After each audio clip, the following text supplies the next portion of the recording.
Grandpa's had a stroke. Grandpapa found her this morning. She can't move." Luke looked pleadingly into his father's eyes, secretly regretting now that he'd been so hasty to become the bearer of such bad news, and realising just what his message meant to the family. He hung his head and wiped his nose with the back of his hand. He wouldn't cry. Young men did not cry and show their emotions, although his grandmamma was the mainstay of the family, and he loved her dearly. "Good man for coming to tell your mother." James patted his son's shoulders. "I'll go and tell her. Go and see to your horse.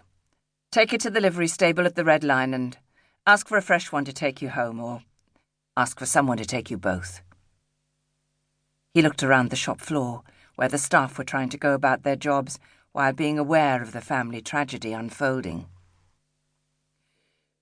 I'll take Mamma home. I can do it, Father. I want to do it. I'll get a team and leave my horse, then you can ride it home. I'll be outside waiting for Mamma." Luke looked up at his father. He knew his horse was tired, but he wanted to finish what he'd started. To change it would mean wasting time, and his mother would never notice if he didn't tell her. He wanted to be the one who took care of his mamma, getting her to the bedside of her dying mother as soon as he could. Changing horse would cost precious minutes. "Very well, I haven't time to argue, but see to it that you do change the horses. Your mother will be with you shortly." James watched as his son made his way out into the blazing early summer's heat.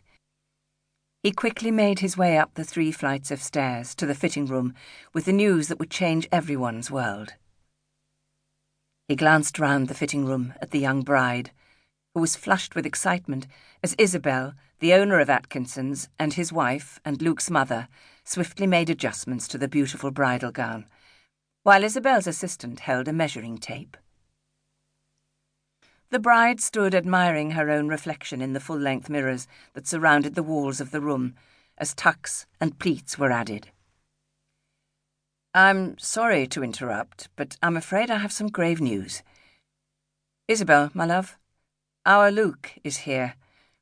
He's come to take you home. Your mother's been taken ill." James took the box of pins out of his wife's hand and placed his hand round her waist. "Your father woke up to find her barely able to move this morning. The doctor says she's had a severe stroke." James looked at his wife and watched as she struggled to take in the news. He glanced apologetically at the crestfallen bride-to-be. Isabelle caught her breath, and James could see tears welling in her eyes. She glanced quickly at her assistant. "I'm sorry, I must go. My poor mamma. I must go to her." She looked again at the young bride, for whom she'd been taking a fitting, and then thrust the box of pins into the hands of Madge Burton, her new seamstress. "Luke is outside. He's waiting with the horse and trap. I did tell him to change his horse for a fresh one from the Red Lion, as he insists he will take you home. So I hope he's done as I bade him. Take your parasol. The sun is so strong today.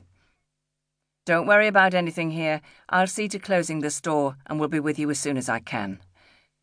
And, Isabelle, be strong. Be there for your father, as he will need you before this day is over."